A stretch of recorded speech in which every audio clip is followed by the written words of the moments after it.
Bonjour, nouvelle vidéo sur la construction d'un gabarit. Donc ça sera un gabarit à tenon. Donc pour la scie sous table, qui permettra donc de passer les bois comme ceci et pour pouvoir usiner donc le tenon par retournement. Donc j'aurai besoin de 2 rails connecteurs,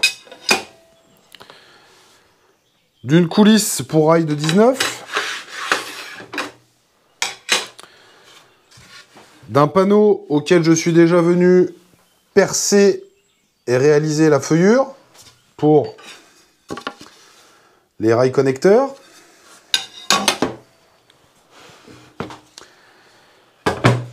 différents morceaux de bois, enfin médium, donc ça c'est une médium de 19, le plateau toujours en médium de 16, donc que je suis déjà venu découper aux dimensions. La visserie pour les rails et la coulisse, ainsi que 8 poignées comme celle-ci. Je vous mets un plan tout de suite pour que vous puissiez voir à quoi ça va ressembler.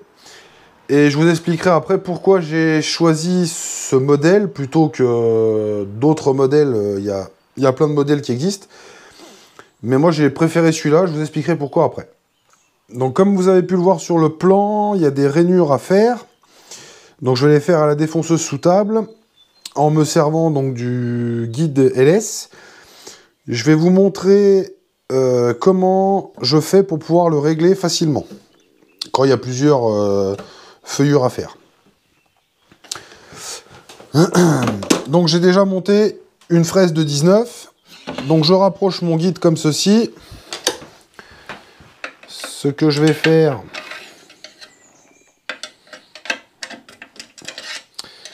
je vais desserrer ça.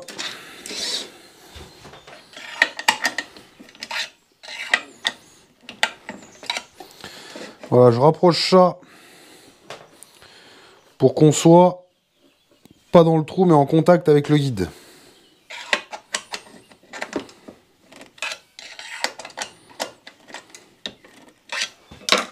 Je rapproche mon guide au plus près. Voilà, donc vu que c'est la tige filetée, là, que ça fait 1 mm par 1 mm, là, elle ne touche pas. Donc je me mets en position pour pouvoir tourner cette molette ici. Ce qui aura effet d'avancer ou de reculer le guide micro. Donc là, on touche.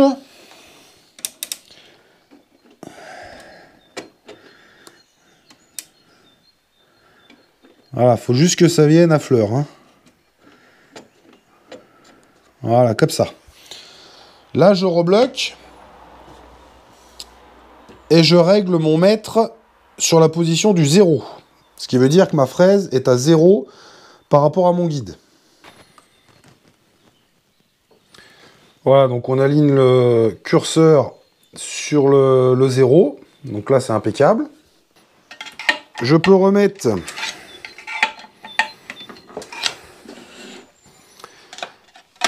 le guide en place.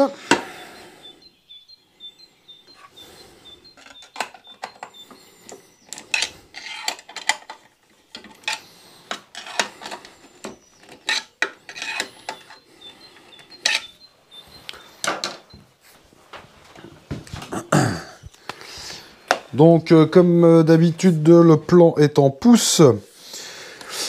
Donc, le plan disait 5/8 du bord. Ce qui fait à peu près 15 mm 5, je crois. Moi, je vais pas m'embêter, je vais le mettre à 16 direct, on n'en parlera plus.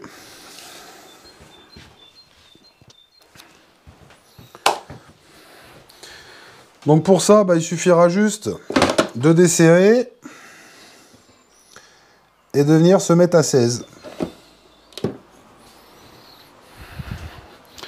Donc là, on sera à 16 du guide jusqu'au début de la fraise. J'ai réglé la hauteur de fraise qui était de 1/4 de pouce, soit environ 6 mm. J'ai mis le cache, relié l'aspiration, et j'ai relié aussi mon dispositif pour rainure. Et puis on va faire une petite passe test pour voir ce que ça donne.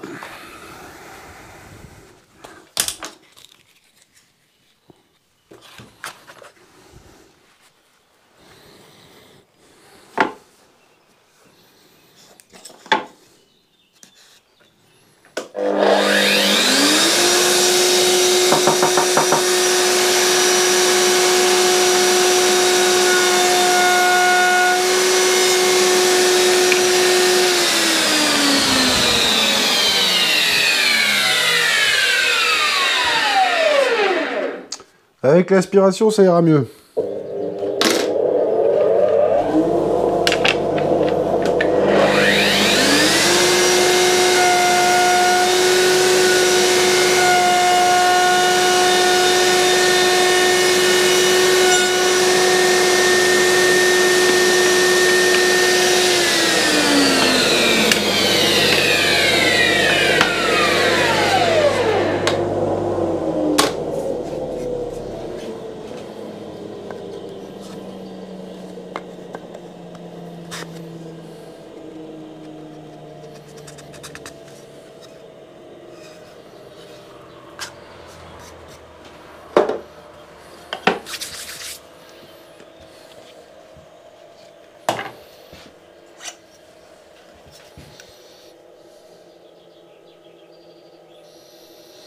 Et on est bien à 6 mm.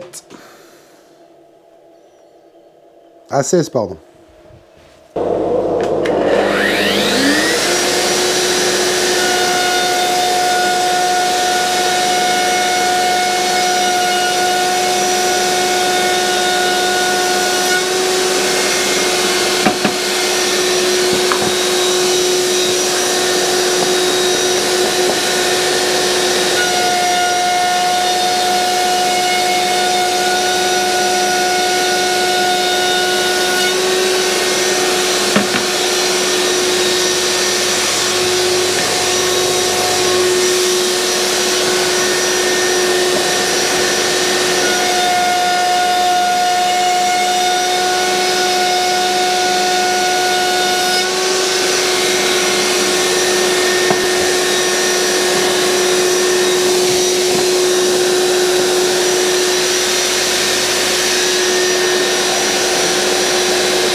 Donc les rainures sont finies. Donc comme sur le plan, donc on avait sur un panneau une rainure comme ça, une rainure comme ça et une autre rainure comme ça, perpendiculaire. Les deux autres rainures comme ceci. Ce qui va permettre que ça vienne comme ça, avec les équerres. Alors les rainures, le bois, ça force un poil. Je vais y laisser comme ça, j'ai pas envie de refaire une petite passe. Ça ira très bien comme ça. Donc coller. Et puis je vais quand même mettre des vis. Ça sera quand même un peu plus solide. Alors j'ai eu un petit souci avec l'audio, ça a pris mais ça a tout craqué, donc il y a différents éléments de la vidéo que je vais pas pouvoir mettre, donc je vais vous refaire un petit topo ici pour que vous puissiez suivre un peu la suite. Donc comme j'ai pu le dire, j'ai collé et vissé.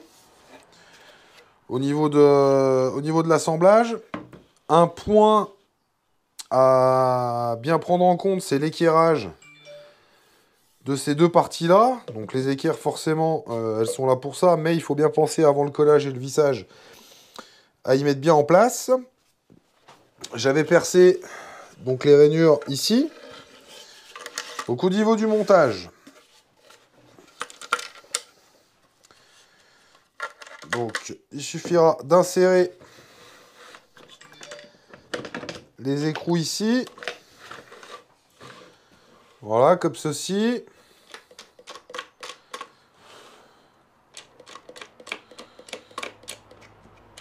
Donc comme ça, hop, on pourra serrer. Les deux pièces ici que j'ai percées, elles viennent là. Donc elles servent en gros de guide pour que le gabarit puisse coulisser.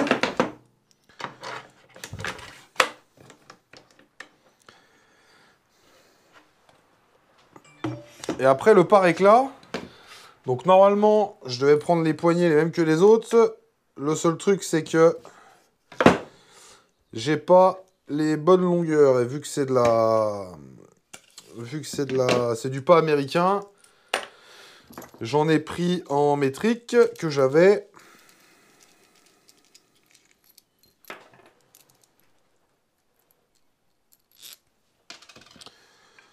Donc il suffira, on va le remettre dans le bon sens.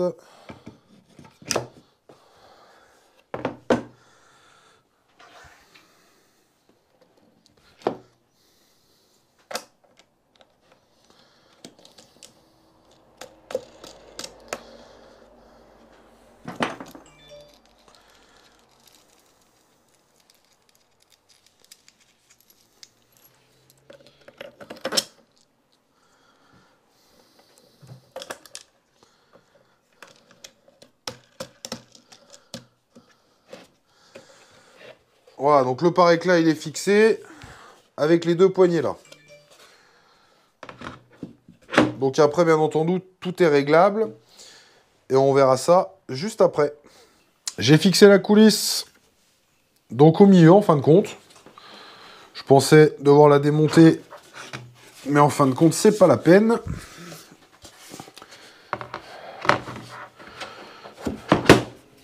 Les rainures là nous offrent un large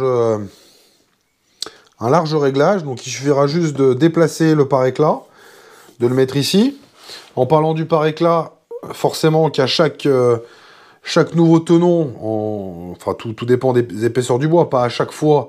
Si on a 10 tenons à faire pareil, c'est pas la peine, mais à chaque fois qu'on changera d'espacement, il faudra refaire un pare-éclat.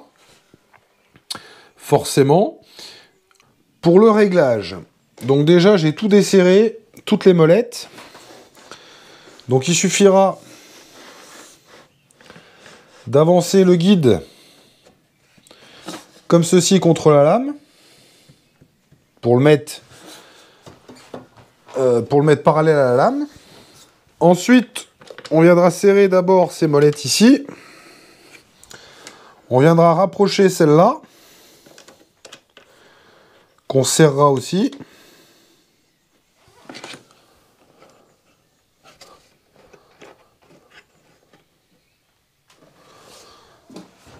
Et là, on est sûr qu'on est bien parallèle avec la lame. J'ai au préalable tracé donc pour le tenon. Ça sert à rien de faire l'autre côté puisque par simple retournement, on sera bon. Donc au niveau du réglage, on va redesserrer les deux molettes pour qu'on puisse positionner notre bois. Alors autre chose que je vous ai pas dit, cette pièce de bois, donc la pièce martyre, il faut qu'elle soit à 90 avec la table. Chose importante.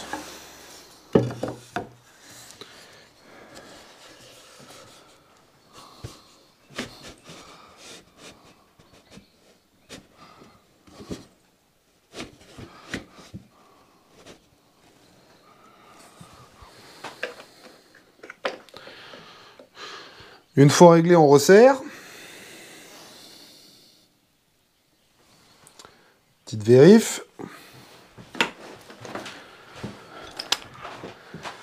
Je viens serrer la pièce. Donc gabarit plus pièce. Voilà. Je vérifie. Et il n'y a plus qu'à y aller.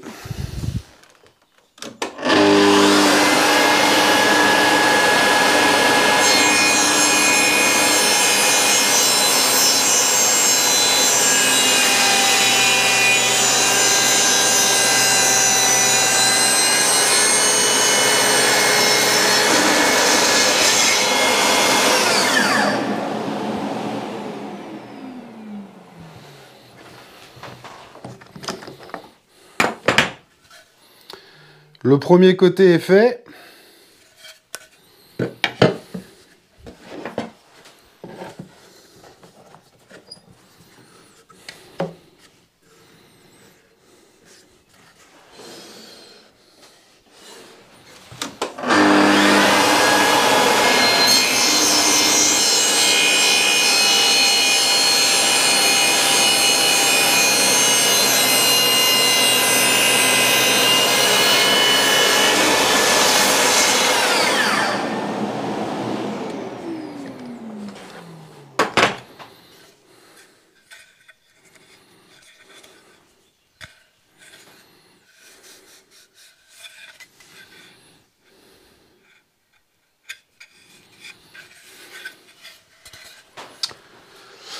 Donc, voici, alors,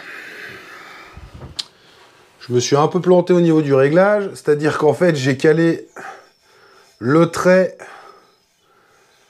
à l'intérieur, il aurait fallu le caler à l'extérieur pour avoir le tenon correctement.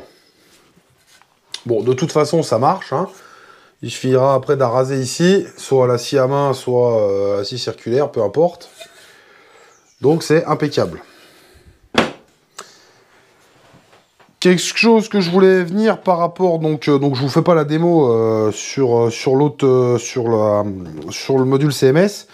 C'est exactement pareil, il faudra juste, dans ce cas-là, vu qu'il ne se baisse pas comme celui-là là, il faudra penser à démonter le couteau diviseur. Un autre truc aussi qu'on peut, c'est bon, monter la lame petit à petit. Là, j'ai fait la passe complète. On peut faire ça en plusieurs passes. À la base, c'est pas vraiment ce gabarit. Enfin, c'est pas ce gabarit-là que je voulais faire. C'est-à-dire, je voulais me servir du coulissement.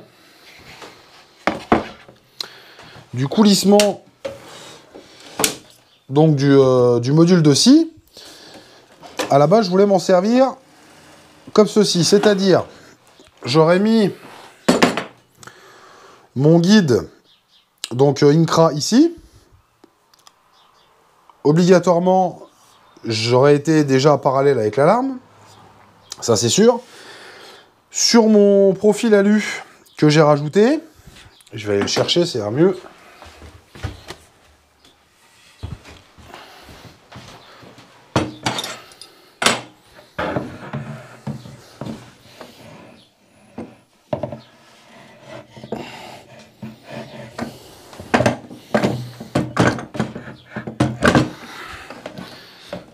Forcément, voilà.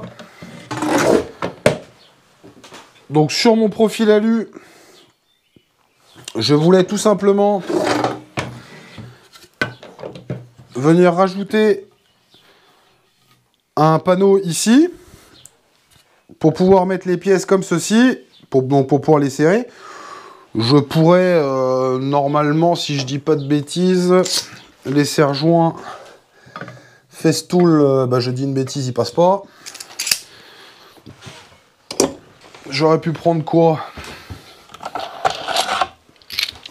Peut-être ces petits serre-joints là.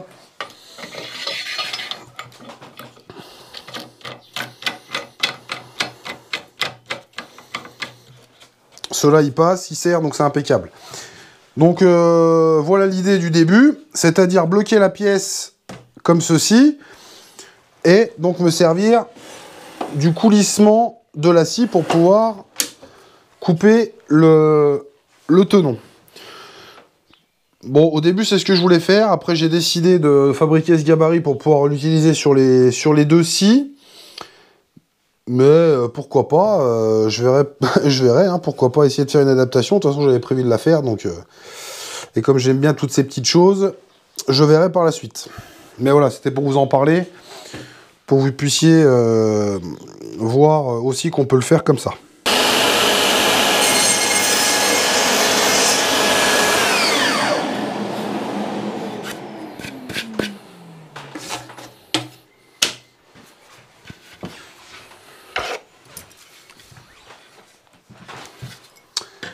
Donc voilà ce que ça donne. Bon, faudra fignoler un peu. Mais ça, avec un outil à main, c'est impeccable. Ou alors, un peu mieux régler ça. Et en plus de ça, si c'est pas beau, c'est d'équerre.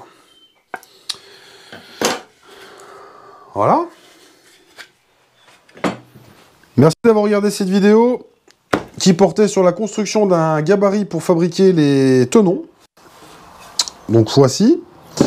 Il est utilisable avec la T75 montée sous table avec le module CMS et la C50. Il suffira simplement de retourner le gabarit.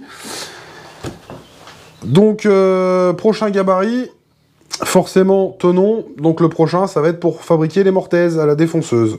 Je vous remercie et à bientôt.